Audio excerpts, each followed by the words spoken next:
In the boundless extension of the world we live in, we do not necessarily believe in everything we see and get described, but still, we listen to accounts enabling us to discern the tracery of subtle patterns. What is the object of this reporting? The world? Some specific parts of it? In the beginning, we, as spectators, as people inhabiting the same world, are foreign to most of the mechanism of this world. Most of the time, the language proves to be incomprehensible, but surprisingly enough, some other times, new people, completely ignorant of the established languages, come in expressing themselves with gestures, leaps, cries of wonder or of horror, animal barkings or hootings, or with objects they took from their knapsack, which they arrange like chessmen, leaving open space for interpretation. But obscure or obvious as it might be, everything that is displayed has the power of emblems, a desert of labile and interchangeable data.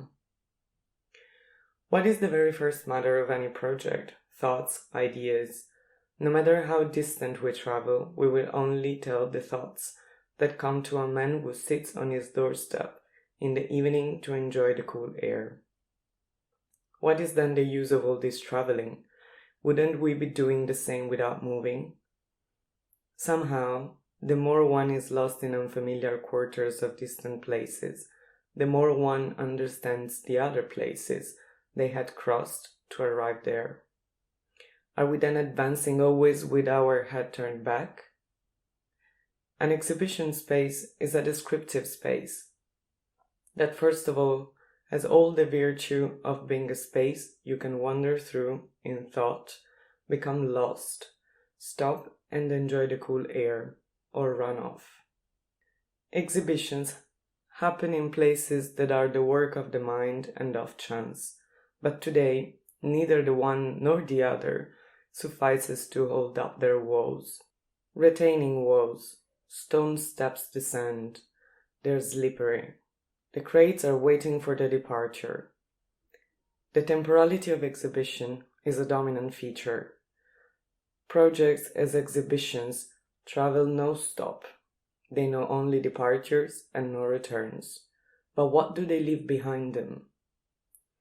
The world has grown too far towards the outside, and if cities cannot turn into kites or mosquito netting, then exhibition at least can try to bring into cities the power of growing in lightness, rather than growing endlessly.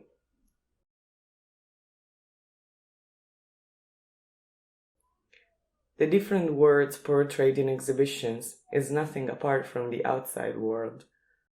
Only our eyelids separate them. But we cannot know which is inside and which is outside.